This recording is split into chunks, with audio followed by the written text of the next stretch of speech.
Agora vamos estudar a palavra do Senhor.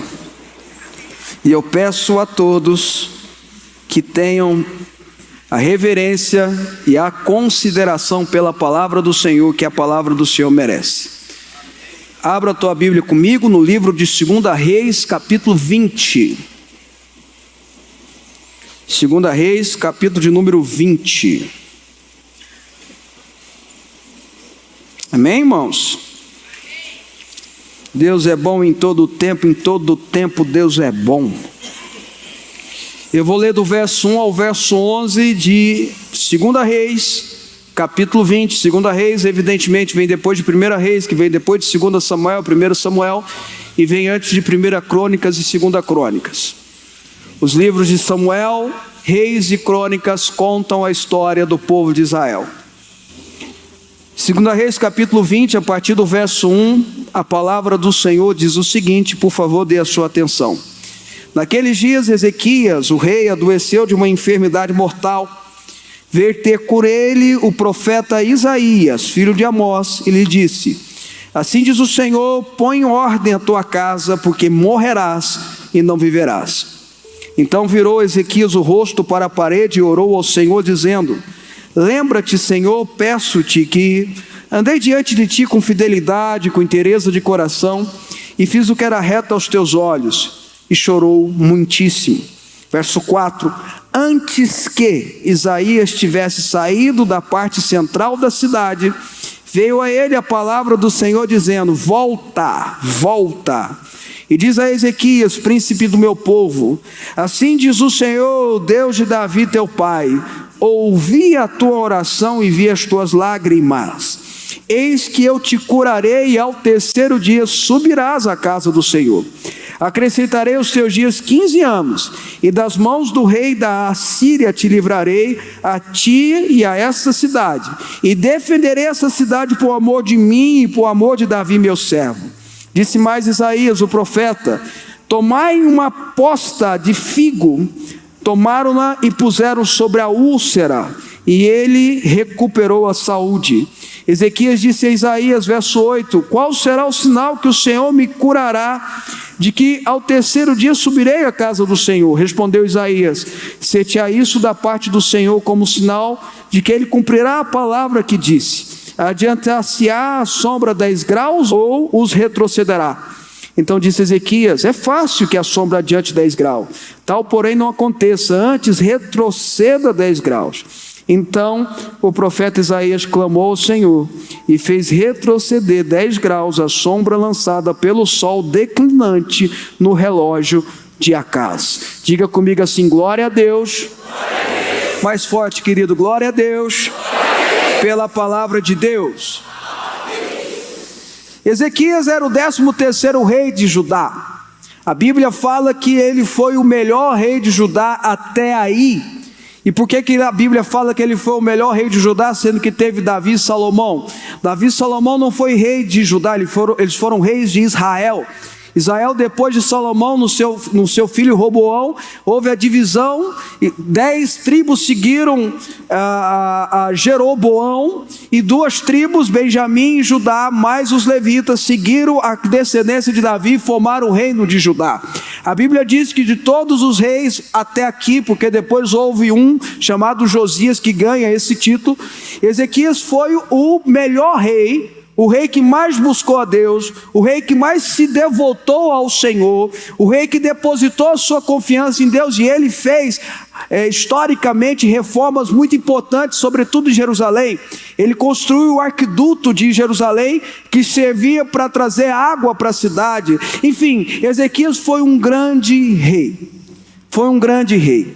E depois que ele viu 2 livramentos dos assírios, os assírios eram um império muito poderoso naquela época. Para você ter uma ideia, os assírios já tinham conquistado o território de Israel do norte praticamente todo, já tinha levado as autoridades para a capital da Assíria, já tinha tomado aquele território de Israel, só sobrou Judá, Judá, Benjamim, e aquilo que ficou com a descendência de Davi, o resto já tinha sido tomado. E os assírios querem também conquistar o reino de Judá, e por 2 vezes, uma com o próprio rei Sinaqueribe, e outro com o seu comandante Rabsquer, o seu comandante todo poderoso, o comandante do exército, eles tentam também sitiar Jerusalém, eles sitiam Jerusalém na verdade, eles tentam tomar aquela cidade, e Deus dá 2 livramentos extraordinários, aos olhos do povo de Israel, e aos olhos do rei Ezequias. Para você ter uma ideia, quando Rabsquer atacou pela última vez, que a Bíblia diz que Ezequias, ao receber a carta de ofensas,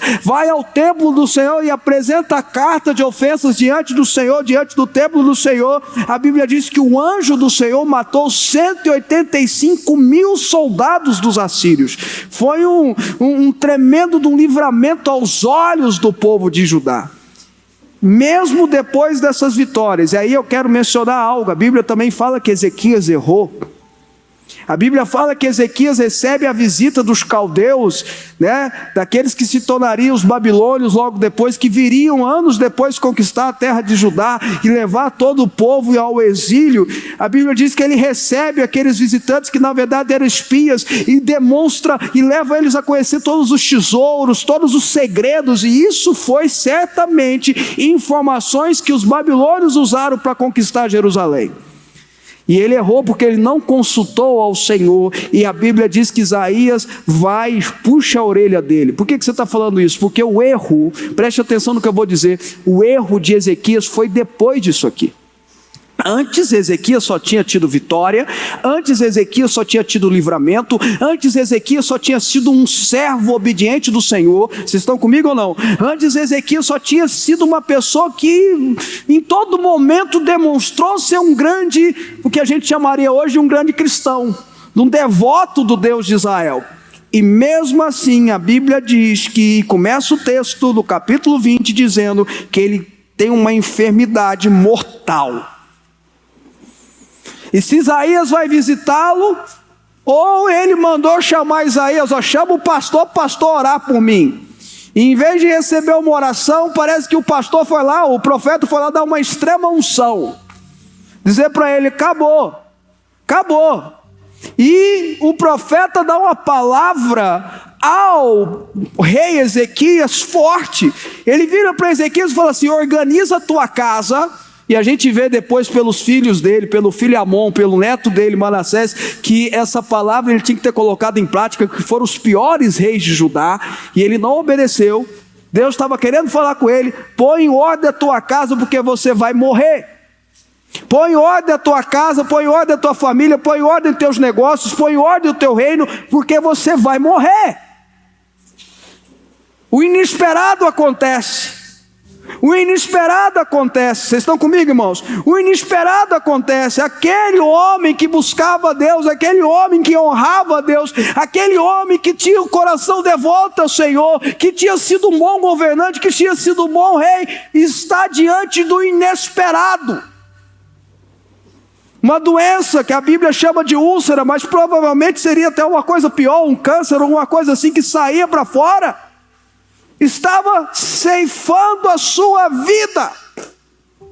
Sabe, irmãos, o primeiro ensinamento que eu entendo aqui dessa história é que eu e você precisamos organizar a nossa vida, precisamos organizar a nossa família, precisamos organizar os papéis relacionados a nós, porque o inesperado pode acontecer. O inesperado pode acontecer. Não estamos imunes ao inesperado. Em nenhum momento a Bíblia mostra que estamos imunes. Pelo contrário, a gente vê personagens da Bíblia padecendo de enfermidades, enfrentando adversidades, enfrentando problemas. Faz parte da vida. É o que eu falo sempre. Jesus prometeu tanta coisa boa, irmãos. Mas tanta coisa boa tem registro da promessa de Deus, inclusive vida eterna. Mas uma das coisas que Ele prometeu que a gente às vezes esquece é: no mundo vocês passarão por aflições. E se Jesus prometeu, não tem como você fugir disso. O inesperado acontece, sabe, irmãos? Nós precisamos estar com a nossa vida e família organizada, porque o inesperado pode acontecer. Você pode perder seu emprego de hoje para amanhã. Está amarrado em nome de Jesus, o sangue de Jesus tem poder. Mas pode. O inesperado pode acontecer, irmãos.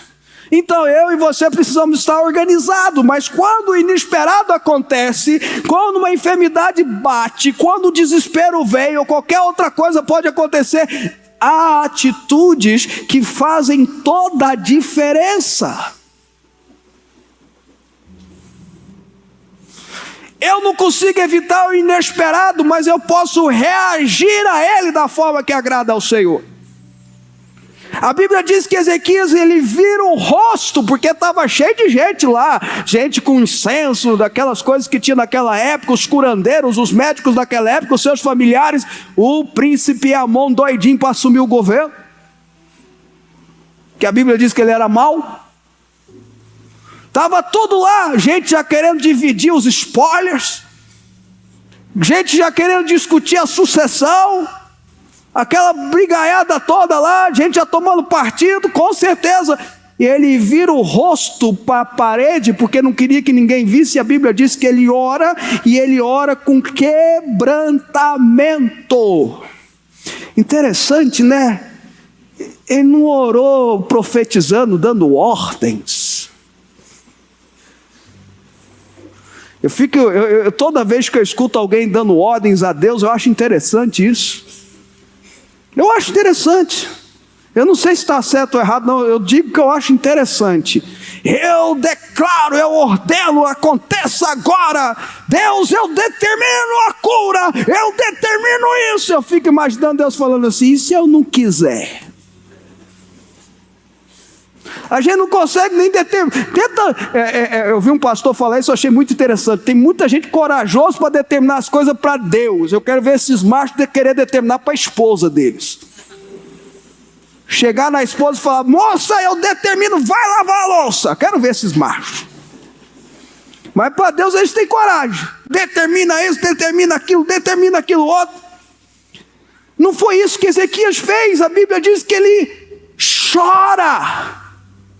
Ele quebranta, ele se derrama, como Ana fez no altar, ele se derrama diante de Deus, ele diz a Deus: Senhor, lembra de mim, Senhor, lembra de mim, eu tentei acertar, às vezes eu não dei conta, lembra de mim. Ele se quebrantou diante de Deus, porque há um princípio que ele aprendeu: Deus não despreza coração quebrantado e contrito. Deus está com aqueles que têm o coração quebrantado e contrito diante dele. Ah, meu querido, você pode vir com orgulho para cima de mim, você pode vir com toda a polpa para cima de qualquer pessoa, você pode dizer para alguém: olha, eu não aceito humilhação, eu não levo desaforo para casa, mas diante de Deus não tem jeito. Pedro diz que nós devemos nos humilhar debaixo da mão poderosa de Deus, porque no momento certo, a mão dele nos exaltará. No momento oportuno, a mão dele nos exaltará. Entenda o que eu estou querendo dizer. Você não deve se humilhar diante de homens mesmo, não. Você não deve se humilhar diante de pessoas, e muito menos de espíritos, e nem diante de anjo. Que o anjo é teu servo, a Bíblia diz, mas diante do Deus Todo-Poderoso, eu e você somos pó. Ele faz isso. E a Bíblia diz que ele chorou muitíssimo. Ele chorou muitíssimo. E antes, agora eu amo essas coisas maravilhosas que a Bíblia traz. Antes de Isaías chegar no centro da cidade. E o mais interessante é que o palácio ficava, pensando que é na cidade de Davi, ficava na encosta da cidade, diante dos Montes das Oliveiras. O centro da cidade então estava para o outro lado. Ele vai chegando no centro da cidade. Antes ele recebe a palavra de Deus e fala: volta. Preste atenção, irmãos. O quebrantamento de Ezequias. Vou repetir. O quebrantamento de Ezequias fez Deus mudar a situação. Vou repetir: o quebrantamento de Ezequias fez Deus mudar a situação. Isaías recebe a palavra no centro da cidade: volta. E diz, aí eu acho extraordinário, porque esse texto é maravilhoso, e diz assim: diga ao príncipe do meu povo. primeira palavra foi: organiza a tua casa, que a tua casa está uma bagunça. Organiza a tua casa porque tu vai morrer. Organiza a tua casa porque acabou. Acabou, seu tempo aqui acabou, organiza. Essa foi a primeira palavra. Alguns de nós, algumas pessoas às vezes escutam essa palavra. Algum ente querido às vezes escutou essa palavra assim: ó, o negócio acabou, faliu, venceu, esquece. O último apaga a luz. Ou recebe a palavra dizendo assim: olha, agora o tratamento é paliativo, já foi. Ou recebe uma palavra: não tem mais nada que nós podemos fazer. Infelizmente agora está nas máquinas, são aquelas últimas palavras. Mas o coração quebrantado de Ezequias fez Deus mudar a situação. Escuta, meu irmão, não há situação que o nosso Deus Todo-Poderoso não possa mudar. Não há circunstância, não há história, não há doença ou enfermidade, não há situação, não há nada que o seu Deus, o meu Deus, não possa mudar. E ele muda dizendo: meu príncipe, a tua identidade, Ezequias, é de meu príncipe. Veja, irmãos, quando eu me quebranto diante de Deus, ele me eleva a príncipe. O caminho da honra é o caminho do quebrantamento, porque ele recebeu o título de príncipe quando veio de Deus, porque ele já tinha. Já era da descendência de Davi e tudo mais. Mas o título de príncipe que veio de Deus foi quando houve quebrantamento por parte de Ezequias. Quem está comigo diz um amém forte aí. Amém. Diz ao príncipe do meu povo que eu ouvi a sua oração. O teu Deus é o Deus que escuta a oração. Você pode ter esquecido das orações que você fez, mas o seu Deus não esqueceu. Sabe a oração que você fez há 25 anos atrás? Você já nem lembra mais das palavras que você disse. Deus lembra de todas as palavras que você disse diante dele. Deus não esqueceu da oração que você fez pelo seu casamento. Deus não esqueceu da oração que você fez pela sua vida profissional. Deus não esqueceu da oração que você fez ou faz pelos seus filhos. Ele lembra de todas as orações que você fez. E vi as suas lágrimas. E vi as suas lágrimas. Deixa eu contar um negócio para vocês. A Bíblia diz em Apocalipse que as nossas lágrimas estão diante de Deus. O salmista diz que eu vou regando e plantando através das minhas lágrimas. O Senhor Deus conhece as suas lágrimas. Ele viu toda vez que você chorou. Ele viu toda vez que você sofreu uma injustiça. Ele viu toda vez que você se trancou dentro do quarto, querendo que seus filhos não soubessem que você estava mal, e você foi chorar lá dentro. Eles bateram na porta e você fez uma disfarçada, porque eles não podiam ver as lágrimas do seu rosto, mas ele estava contando cada uma das suas lágrimas. O seu Deus viu todas as suas lágrimas. Aquele dia no carro, que você estava sozinho no carro e você chorou diante do Senhor. Aquele dia que você ligou o chuveiro para que ninguém ouvisse e você chorou diante do Senhor. Aquele dia que você fez de tudo para ficar sozinho, porque você sabia que você ia chorar, e você chorou diante do Senhor. Todas as lágrimas suas que você derramou diante de Deus. Tem diferença. Tem diferença. Chorar por chorar. Chorar por chorar só faz a gente perder. Só desidratar. Chorar por chorar pode fazer uma cura emocional. Mas chorar diante de Deus. Chorar diante de Deus. Derramar o seu coração diante de Deus através das lágrimas. Toda lágrima que você derramou diante de Deus, Ele viu, Ele contou, Ele soube e Ele determinou a ação. Vocês estão entendendo o que eu estou falando, irmãos? Diga ao príncipe do meu povo que eu ouvi a sua oração. Diga ao príncipe do seu povo que eu ouvi as suas lágrimas. Diga ao príncipe do meu povo, que eu farei eles serem livres dos reis da Síria. Os demônios que assolavam aquela cidade, os demônios que assolavam aquele país. E aí ainda há uma expressão que ele usa: diga ao príncipe do meu povo que eu defenderei essa cidade. Quando eu me quebranto diante de Deus, quando eu me quebranto diante do Senhor, Ele libera uma palavra de defesa contra a minha cidade, pela minha cidade. Qual é a sua cidade? Eu estou falando de Goiânia, claro, acrescenta, mas é muito mais específico. É a sua família, é a sua casa, é a sua vida.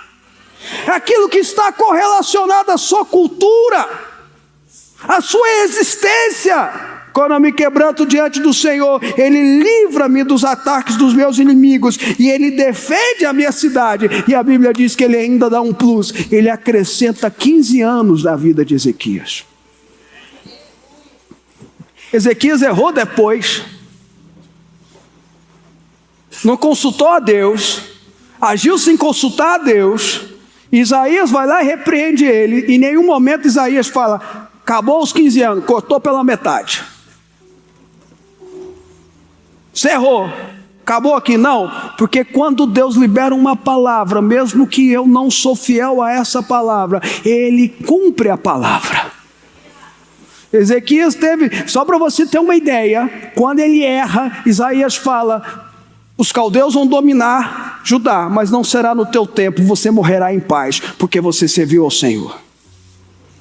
Aí acontece duas coisas, eu vou terminar com essas duas coisas. A Bíblia diz que Isaías, com o conhecimento natural que tinha daquela época, e com o conhecimento espiritual que ele tinha, como autoridade espiritual da época, ele fala assim: faça uma pasta de figo e coloque sobre a úlcera, coloque sobre a doença. E a Bíblia diz que isso restaurou. Lógico que não foi isso, foi um milagre, aconteceu um milagre. Mas essa atitude natural trouxe o respaldo espiritual para acontecer esse milagre. Figo na Bíblia tem um significado, tem um simbolismo muito importante. É a árvore a figueira, a árvore do figo é a primeira árvore a aparecer na Bíblia. É o primeiro fruto a ser dito na Bíblia. A Bíblia diz que quando Adão e Eva caem, eles pegam folhas da figueira para fazer algum investimento, para se tampar. É a primeira vez que aparece o nome de uma planta, ou o nome de uma árvore, de um fruto na Bíblia, é o fruto da figueira. Para os judeus, a figueira, ela tem um simbolismo de proteção e tem um simbolismo de prosperidade. Tanto é que quando o povo, os espias entram em Israel, na terra de Canaã, e traz ao povo de Israel frutos, um dos frutos que ele traz é o fruto da figueira. Mas se você junta tudo, a gente chega no sentido espiritual que muitos judeus antigos dão à figueira, que é um dos símbolos de Israel, do Estado de Israel até hoje. Provisão. Ainda que falte fruto na figueira, eu não vou deixar de te louvar, diz o profeta. Figueira tem o sentido de provisão. Deus liberou a provisão espiritualmente, dizendo que Ezequias precisava para aquele momento. Deus liberou a provisão, o Jeová Jireh, o Deus que provê. Foi liberado sobre a vida de Ezequias para aquilo que ele precisava naquele momento. E aí você tem que acrescentar outra coisa, porque texto sem contexto não dá certo. A Bíblia diz que Ezequias quer uma prova, que tudo o que estava acontecendo, talvez ele não confiou muito nessa história de pasta de figo, não sei. Eu preciso de uma prova. Que prova que você quer? O profeta pergunta. Uai, vamos mexer no relógio de sol que o rei Acaz instalou. Rei Acaz foi um dos reis anteriores, o pior rei de Judá. Foi um dos reis anteriores, mas ele colocou na cidade de Davi, cidade de Davi é o nome do castelo de Davi, onde os reis ficavam. Ele colocou um relógio de Acaz, chamava-se relógio de Acaz, que era um relógio de sol, que naquela época, nós estamos falando de anos e anos antes de Cristo, era a forma que via o tempo. Batia o sol, a sombra, declinava o relógio, e aí você sabia que horas que era, se era meio-dia, se era 3 da tarde, etc e tal. E aí ele fala assim, olha, se for para adiantar, é fácil, porque o relógio só anda para frente. 3 horas vai para 4. Então eu quero que ele antecipe um pouco, que ele anteceda, que faça o que aconteceu com Josué. que o dia pare. Isaías, beleza. É bom ver como é que esses profetas confiavam em Deus, né? Só isso, fazer o dia atrasar, voltar no tempo. Primeira máquina do tempo oficial da Bíblia. Primeira não, a segunda. É só voltar no tempo, é isso? Beleza, fechou. E a Bíblia diz que isso aconteceu. Bom, qual é o princípio disso? Provisão, o figo e tempo. O seu Deus, o meu Deus, o nosso Deus, não age no nosso tempo. O tempo não limita Deus, o tempo limita a gente. Nós vamos passando o tempo, a gente vai vendo que vai tendo mais limitações. É ou não é, irmãos? Amém? Ainda bem que é só eu, vocês não. Graças a Deus, louvado seja o Senhor. O tempo vai passando, vai limitando. Antes dava uma corrida, a corrida já não é tão, né? É assim ou não é, irmãos? Vai passando, entrou no ENTA então, e geralmente não sai do ENTA, né? Entrou no ENTA, vem dor no ciático, dor no... E vai, né, amor? A coxa lá, enfim. Vocês sabem do que eu estou falando, né, irmãos? O tempo nos limita. Você tem 24 horas. Dessas 24 horas você vai passar um terço trabalhando, um terço fazendo nada e um terço dormindo. O tempo nos limita. Somos limitados pelo tempo, não tem jeito. E se eu deixei de fazer algo agora, eu não posso voltar no tempo para fazer algo, concorda? O ser humano é limitado, só que nós servimos ao ancião de dias. Nós servimos aquele que criou o tempo.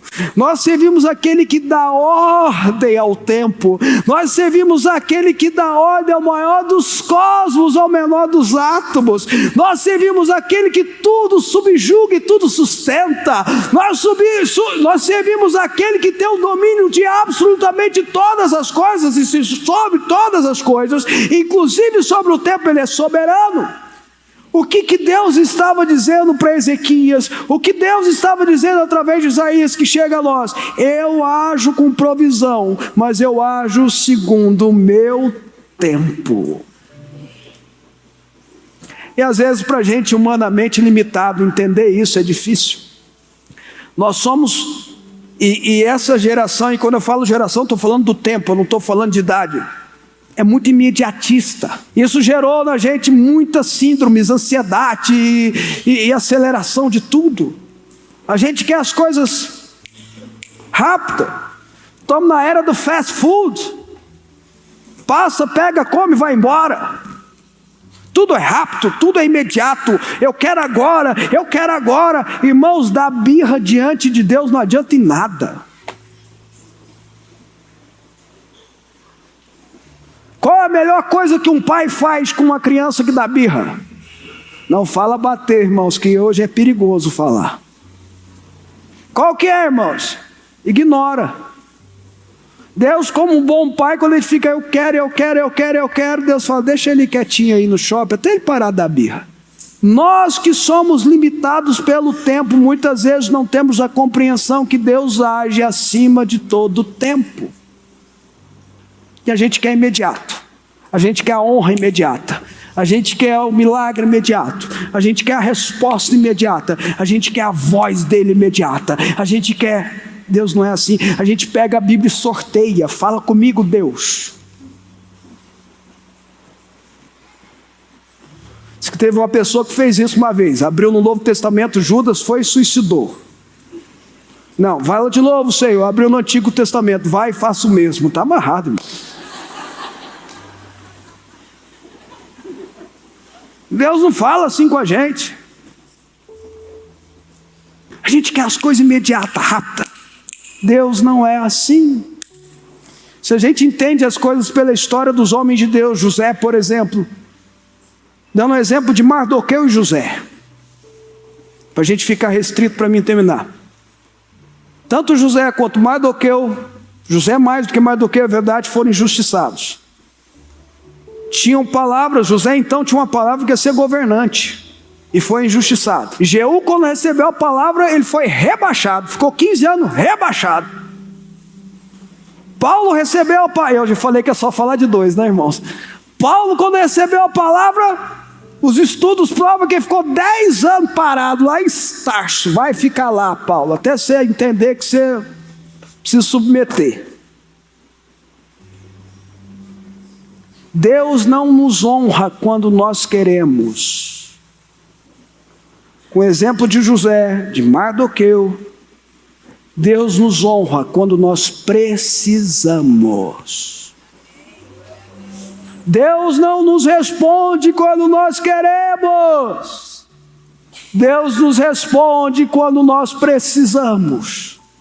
Deus não faz quando nós queremos ou determinamos. Deus faz quando Ele sabe que é o melhor. Eu e você precisamos confiar nele. Fazer o que Ezequias fez. Se voltar na parede e se quebrantar diante dele. Amém?